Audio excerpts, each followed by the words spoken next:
Life's too short for crap marketing. The Got Marketing podcast is for marketers, business owners and entrepreneurs who want marketing that's fun, accessible and meaningful. Join me, Mia Fileman, for inspired chats with my favourite marketing insiders about marketing that works, campaigns that inspire, and the fads, fakery and false profits to avoid. Welcome to a really special episode of the Got Marketing podcast, which is being recorded and filmed in a production studio. Since I've got your attention, I just want to remind you to hit that subscribe button and keep the good marketing rolling. Today, we are talking about how to work with a production team for your campaigns. And so I'm here with Tiffany Manzie, who is the Chief Executive and Producer at Global Headquarters. Thank you so much for hosting me today. Oh, welcome. It's all very serious, isn't it? Oh, it's so fancy. Yeah, I know. It's from my home office to like this whole set. What you can do with the studio. Yeah, absolutely. Okay, so I was really excited about this episode today because a lot of our listeners are planning campaigns, and it's always that sort of difficult thing working with a production team if you've never done it before. They speak a different language. It's a whole other list of jargon and vocabulary that you need to learn. So I guess where I'd love to start today is busting some myths about your industry and working with a production team. Well, yes, that's exactly right. There are so many myths out there, and the big one is that it is difficult and it's a different language. It is the job of the production company to be able to speak in a way that really works for you and that you understand what we can do to help you with your messaging. There are so many myths. We get people that will ring and say, I need you to come and film something. It's just going to take 10 minutes. All we need is a 10-minute shoot. Nothing is 10 minutes. It takes an hour to get kit organised and ready. It takes travel time to get where we're going. Then we have to film it. But what about the pre-production? And that's a big one that everybody forgets about. Pre-production is possibly the most vital part of the whole game. There are myths around how many people need to be on set. What is a set? Where are we doing this? My favourite one is wardrobe, and people, oh yes, I know that I can't have this pattern because it's going to strobe and this colour, and it's really quite cute, the different things that people come up with. So there's so many myths, and it's very much, obviously our industry is kind of influenced from Hollywood, right, and movies. So people are kind of educating themselves, obviously, from what they're watching in the movies or what they're seeing in media, and they're taking that on board as to what happens with a production. But often it can be a little bit different. Yeah, sure. One of the myths that I've heard recently is that you can't shoot a social media video, so portrait, with a professional camera. And I had to have a little chuckle at that. So what say you? It's so cute, isn't it? And maybe they think that we can, but we turn the camera sideways. Oh my God. Right. We've had all of those, yeah. Okay. No, that's not how it works. So we work in an aspect ratio, we call it, which is the rectangle, which is 16:9. And in that, our camera operators are completely trained, and it's their craft and their skill to work within the thirds. And when they're trained, they're actually thirds on the screen. So what 9:16 is social media. It's that vertical rectangle. And what they do is that they just make sure the primary activity of what's happening in that scene is actually in that middle third. And they've been doing that since the 100 years of television and film have been working within their thirds of the screen, and that's all it is just making sure they're focusing that the primary is in the middle third of that screen. Right, so you don't tape the camera with masking tape to... Or turn it sideways? No.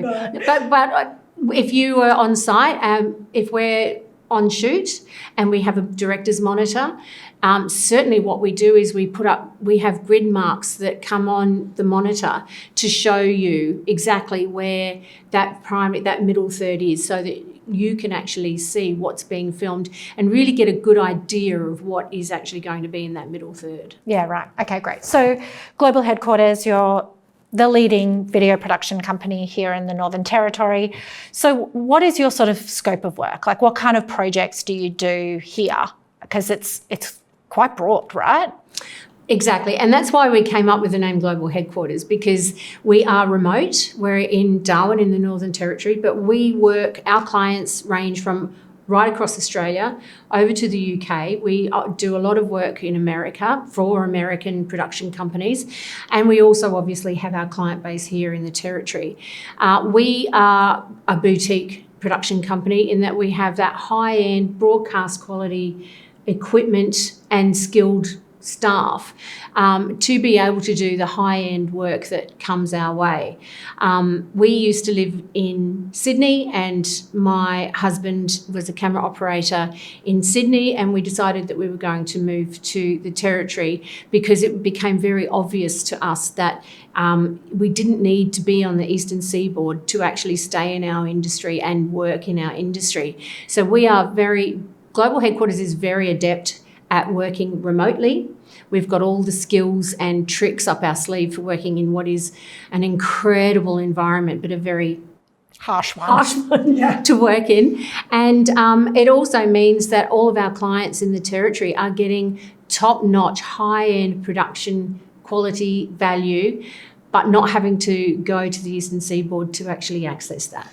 And when you say high-end production, what does that mean? Does that mean like TV shows, or does that mean like television campaigns? Like what is the definition of high end in your game? Well, in a small market like this, we do cover the full gambit. So right from, we do live crosses for news. So anything that you see on Sunrise or on SBS or NITV or any of those networks, or 10, that's coming from us. If it's in the northern region of Australia, we're doing that. We also do corporate video type activities for people. We do TVCs, the brand television commercials. We tend to try to stay into a very full campaign type of TVC environment.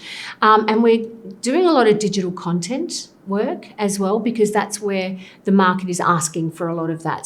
So we work in that space. We also do a lot of documentary editing, post-production and filming in drama and documentaries, mainly for commissioned work. So production houses that are coming to us to get us to film and do post on their work for them. Yeah, and that's how we got to working together. We started collaborating on government campaigns, and I was doing the campaign concepting and the creative, and then Global Headquarters were brought in to do the production. And so we've actually been working together now. I thought about this coming into today for 8 years. 8 years. It's been a long time. Yeah, and I still don't know half of what you're talking about. So it's good to educate myself in this process as well. So you mentioned earlier pre-production, and this is definitely something that I say that we follow the 80-20 rule of pre-production to production. But if you could take me through the different stages of production, that would be really helpful. What happens in pre-production, what happens in production, and then post-production? You're absolutely right. 80% of the whole job is pre-production, and that's how you actually have a brilliant shoot. So it all comes down to pre-production, where the very first questions are, who's your audience and what are we telling them? What do you want them to know from what we're filming? In pre-production, we're looking at things like treatment, how you would like it to look, the end product to look, how are we going to film that for you so that it looks the way you want it to be. We're going to look at, do you want talent, like actors, or is it yourself or maybe a client, or who are we going to put in this piece that we're filming for you? We get down to scripting. Now, that might not necessarily be, say it's a testimonial from one of your clients that you want to go in there. We kind of what we call ghost script. So we know the golden points that you want them to hit, and so we can get that out of them when we go to film them. Right down to the scripting, and then even into the graphics and animation. So what look do you want? What's your style guide? How are we going to incorporate that into the piece? What elements are we going to put into what we're doing? And then it's down to what cameras are we using? How long is this shoot going to take? What kind of music are we going to put with this? The whole gambit is planned for and thought about before we even take a step to going on set. And so, yeah, like this, there is that misconception that the video production team just rock up and just start filming, and then it's all on the client or the customer to do all that pre-production work. But what people, I guess, don't know is that you are the creatives. Like, this is a creative field, right? Yeah, look, I think I have this thing that I always say. My client has a language, a corporate language. They've got their corporate intelligence that they're bringing to the party. It's my job to learn that, to be able to get the message out using their corporate language and their understanding.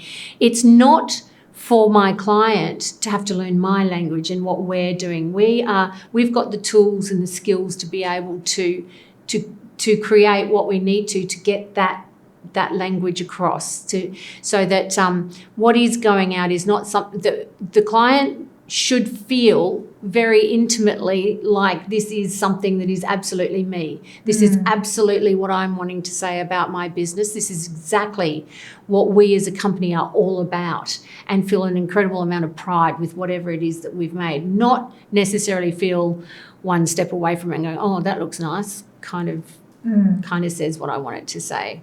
So your job is to translate their vision, not to impose your vision on them. Is that what? 100%. Yeah. 100%. And look, it can be, often people will come to us and say, great idea. Okay. Is it?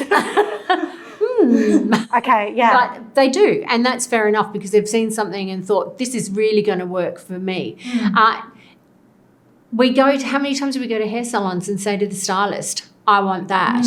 And it's their job to say, oh, different shape face, different, and it's our job to say, that's so cool. That is a great treatment. And we can work within that treatment. But how about we do this? Or can I give you an example of like this? And just molding everything. Again, understanding their corporate intelligence and knowledge and language to make sure we're getting back out exactly what's tailor-made for them. And that's all in pre-production, as you said. All in pre-production. Yeah, exactly. And what if the client doesn't have a vision? They just have a set of objectives, and it's like, look, it's our 60th birthday and we need to get the message out there and we need to sell some insurance. But, they're not creative and they don't know how to bring that to life. Is that something that you do as well? That's our super favourite client ever. Because what that enables us to do is come up with some ideas, never one, usually about 3 ideas, and say, what do you think about these? And this is why we could shoot something like this or put it together like that. What do you think of that? And it's a very much a two-way street, not that they have to understand what we do, but they can give us feedback like, I hate that. I never want to see that kind of thing. Or they can say, oh, no, with our company, we prefer to have da-da. So we can then move it along. But they're our favourite kind of client, because that gives us the creative license to be able to present ideas to them for them to give us feedback on. Yeah, same. Absolutely, for sure.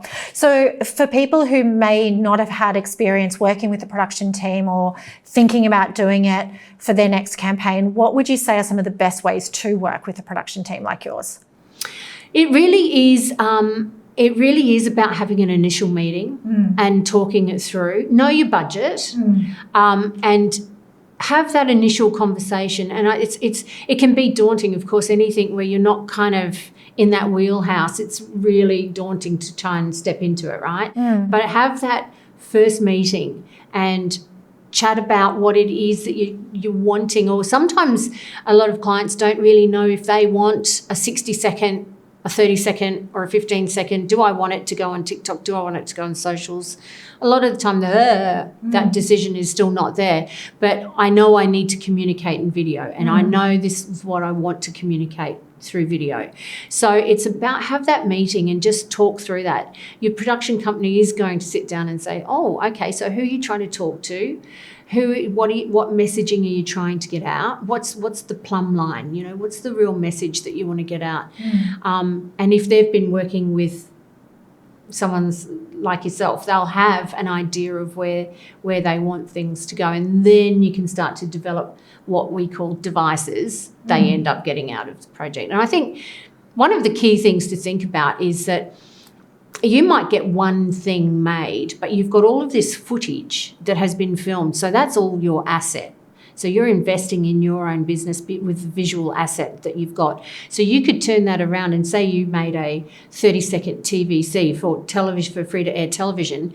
You could turn around and in a month's time say, look, I want to make a 15-second social for Instagram. And that can be cut down, and that can be, you can use that footage to change it. So it's not always about big, heavy production, pre-production, going into post. You can start to use, once you build up that visual asset library, you've got a lot of lock it in your back pocket that you can play with. I'm so glad you said that, because that's definitely where, you know, each entrepreneur has their quirks about where they spend money.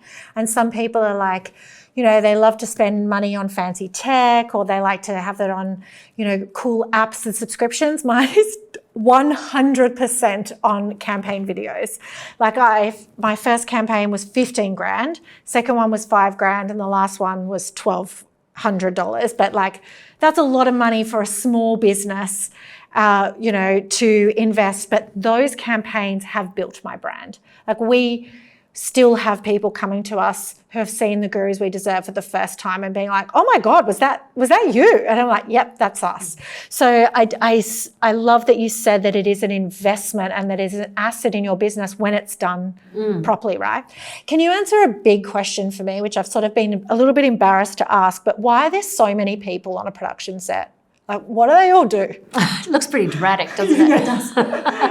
Look, it varies, and there is, our industry's been around for just over 100 years, right? And it was very structured and obviously is based around film. So there are a lot of traditional roles that are filled, and it's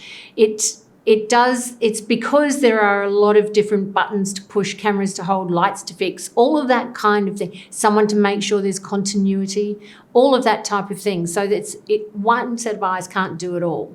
So yeah, we've got our, you start with your director or producer, and that title swivels. Depends on what it is. If it's a television commercial, they're a producer. If it's a documentary, they're a director. It changes. We've got creative directors might be there, where you've engaged an agency and they come and make sure that the scene is exactly just so. Then you have your crew, and your crew are your camera operators or your directors of photography, and they often will have a camera assistant. You may have a sound tech or a sound recordist on set. That person is there and usually it's because they're using an external mixer. So they're recording lots of different audio from different people and recording it and mixing it. So each person has their own line of recording. You've got your camera assistants, as I say. You've got an assistant producer who may be around, who's making sure you might have a lot of talent coming at different times, or you might be going to lots of different locations where that assistant producer will ring them and say, we're coming in 10 minutes or we're running late.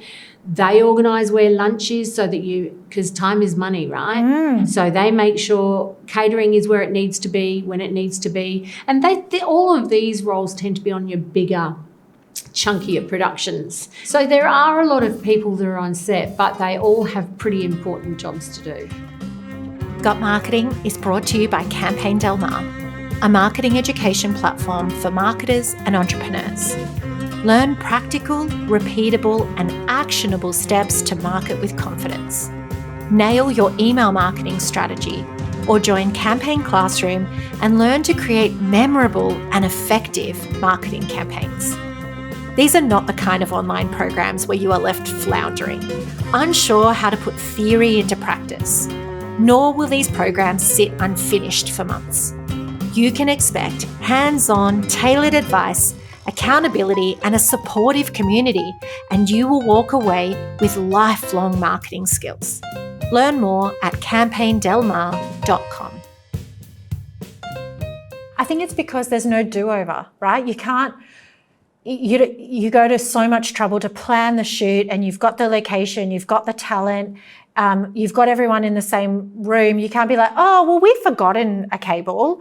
And so we're just going to have to postpone this and do it again tomorrow. Like, that's not how it works. So there's no do-overs. So you have to make sure that absolutely everything is present and accounted for, and that, you know, everything is happening because, that, like, you can't just do it again tomorrow. That's, Well, exactly. Well, you can do it again tomorrow, but it's going to cost you exactly the same amount of money as it cost you for today. Yeah. And that's the thing. It can be an expensive waste of time. Yeah. So it's really eliminating every thing that could go wrong. You try to eliminate and cater for that so that everything goes right. We could be filming, and it's happened with a shoot for you where we're filming outside and the lawnmower's going. Yeah, that's right. Oh, that's a good story. We should talk about that, about how we shot Make Marketing Great Again together down in Darwin City, and it's very close to the Navy base at Larrakia.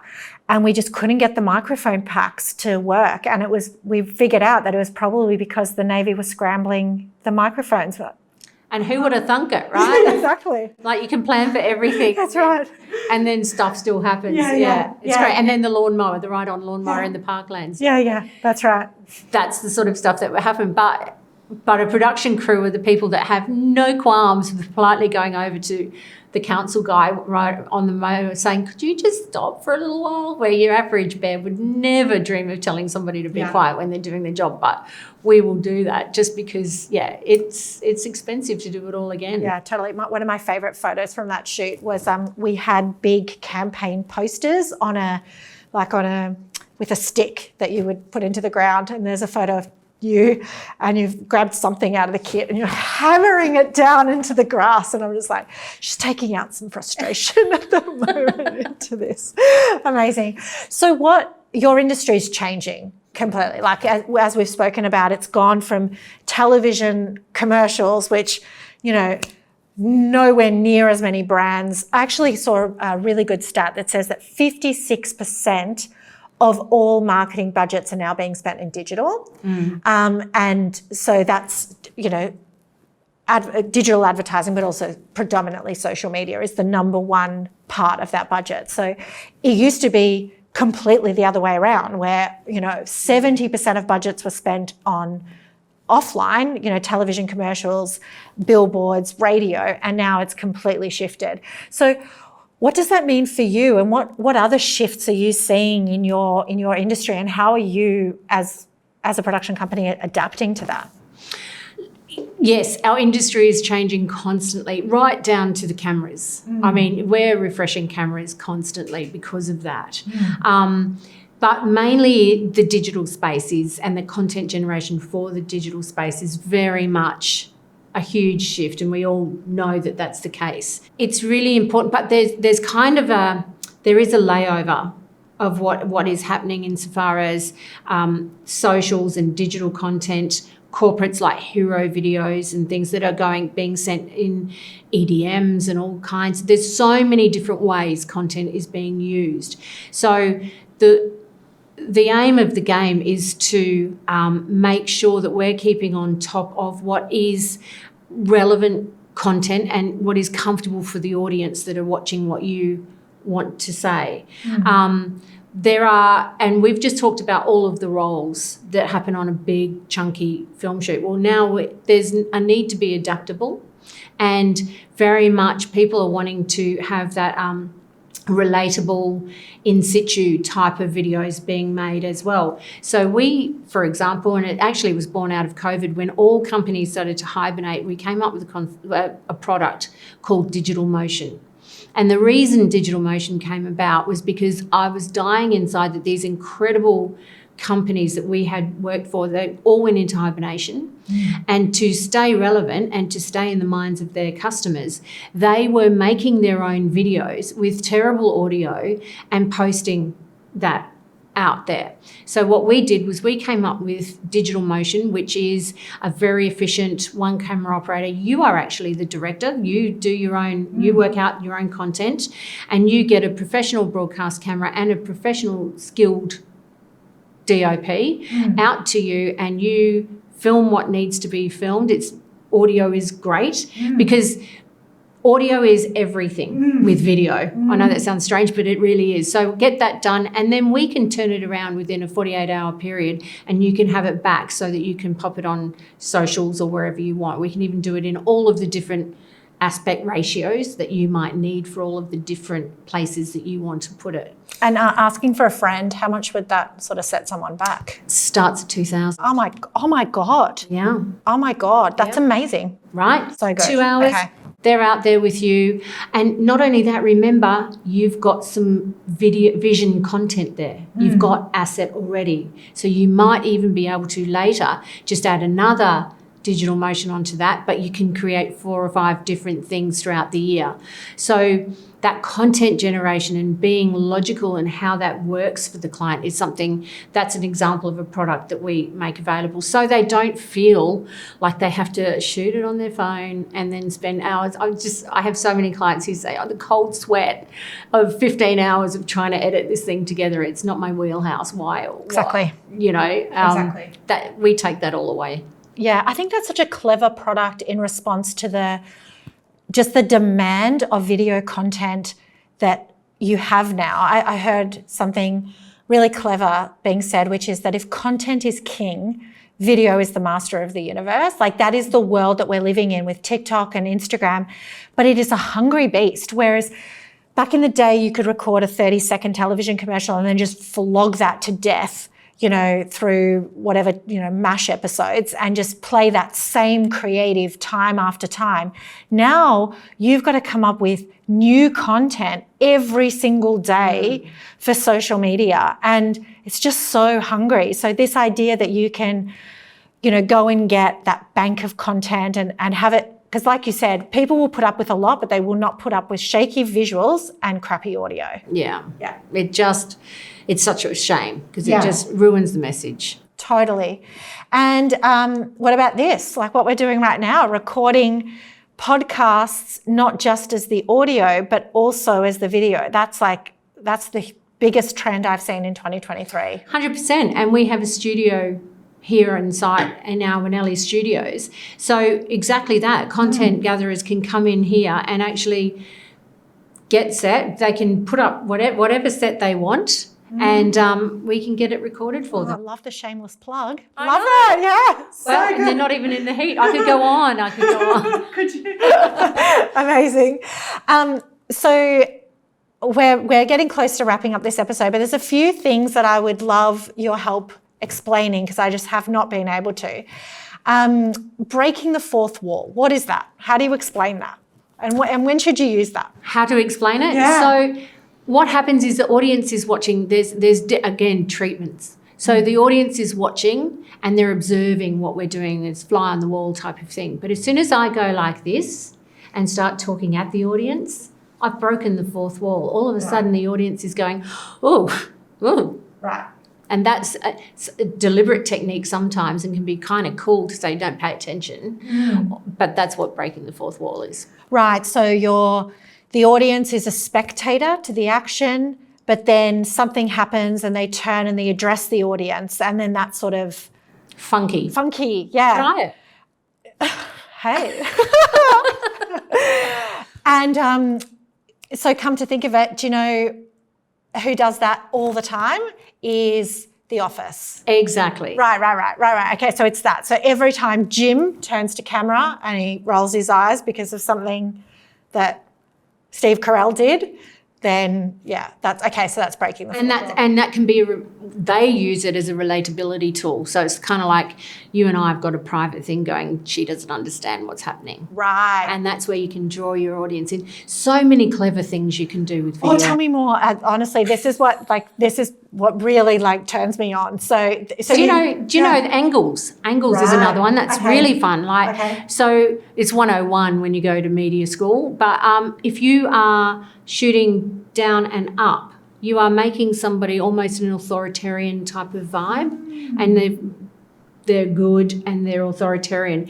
If you shoot down on somebody, that makes them more inferior, and just by positioning it puts them in a lesser position when you're interpreting that as an audience, and when they're front on, so that all news, all interviews, all everything, we're right on the eye line, so that there's that equality, there's that sense of, so there's so many things you can play with.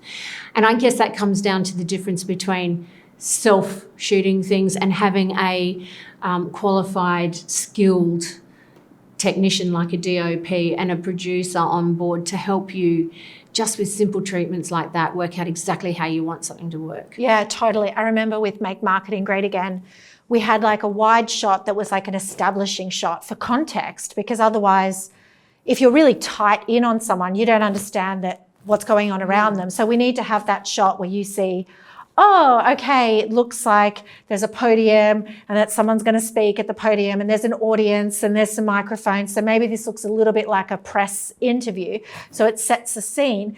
But then during some of the like really emotional times of the speech, Simon, your DOP, he really like came right close, like you could see my nasal hairs. Yeah. And it was like, because that, you know, that's where you can really see someone's eyes and the emotion, and all of that adds to the emotion and the story, getting the story across, right? Exactly. And how then the editors put that together with the perfect timing to make sure that it all makes sense. Yeah, okay. We haven't spoken about post-production actually. Cool things. All right. So yeah. shout out to the editors. All right. Yeah. So what happens then? Okay. So we've done 80% pre-production. We've rocked up on the day. We've got all the kit. It's, you know, there's a million people on set all doing their things to make sure that we get exactly what we came for. Then what happens? So what happens then is all of the footage is brought back into the studio and processed and ingested. Then it's also checked to make sure there's no glitches or anything's wrong with it.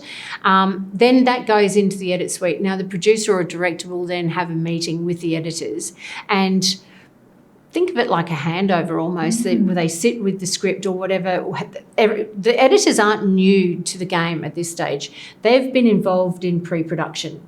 They've sat in all of those meetings and those whip meetings where we've talked about how should we shoot this, what do you think? And they've given their 2 cents worth as to how they would like things to be filmed or ways things can be said, because they're starting to get a vision of how they're going to cut it. So they actually start in pre-production with us. Once it's with them, the director will sit in with them and have a meeting and a handover, talk about what didn't quite go to plan on set or a really good reason why they went in a slightly different way, because there was an opportunistic moment in the environment that we shot it this way because it was so much better. All of that kind of stuff gets handed over, and then the editor will start to put together an assembly version, which is usually version 1. Now, assembly versions, clients can have heart attacks because the whole point of an assembly version is to put together the story and the audio to make sure that that's the messaging. Things like colour grading, things like making sure the cut is seamless, all of those types of things, that's money. Edit time is money again. So we sticky tape it all together for you. You have a look at it and say, yeah, that's saying exactly what I want. And then we start the beautification process, the audio sweetening, all of that kind of thing. So we have a system in post-production which is offline, online. Offline is where we're pulling all of the pieces together, and you might say, no, I don't want that statement in there. Can you put this other statement in there? So that's when all that happens. And then we go into audio sweetening, colour correcting, all of that type of stuff. But you can be as involved as you want in that process, and we send versions to our clients so that they can have a look at it. They can literally click on a shot and put a comment in there if they want to. So that's it's a very two-way street. You're still part of the process. Yeah, I've used that. That's super handy, because like instead of having to go and like move the little twiggly thing and be like, 0.48 seconds, you can just click and then it just comes up with a comment and it timestamps it without you having to like try to find that second to leave that comment. So how much editing for how much shooting? So if you want a 90-second output, how much footage do you need to get a 90-second output? Does that make sense? Yeah. Look, it depends, but it's a half day, it's certainly a few hours. Yeah, right. Yeah. So you don't shoot 90 seconds to get 90 seconds. No, look, and I mean, it's hard to, well, you can if somebody is, you can if you've got an auto cue on a camera and somebody's got a scripted piece of camera that they're doing, which is exactly 90 seconds. Yeah. Bada bing, bada bang. Yeah. You know, and then we just put what we call overlay footage on top of that. But typically if you're creating a 90-second piece, then you'd need to shoot for a few hours to make sure that you get everything you need. So we've just finished shooting a campaign for the storm season for Power and Water Corporation here in the Territory. And that's a 30-second TVC, and we filmed from 3 o'clock in the afternoon until 9 o'clock at night, as an example. And I guess it all depends on how many moving parts, how many different locations, talent that you have, and so forth. Yeah, sets, what needs to be, the whole lot. Yeah. All right, final question. So you've been running global headquarters for over 20 years. You've got some stories about how the sausage is made, because it doesn't always go to plan. Can you give us a story? You don't have to name names, but something that was just like, wow, like we really pulled a rabbit out of a hat to get that shot. Yeah. Do you know, and you were actually part of this one when we were filming at the airport for a client, and we were making a series of commercials. And the airport's a place where, you know, there's lots of rules. You can't kind of film the airlines. You can't do all of these different things. No drone. There's no, you really can't be filming the general public, collecting their luggage and things. There's privacy issues. So we were creating a scene at the carousel, and we had scheduled 4 hours to be able to do this.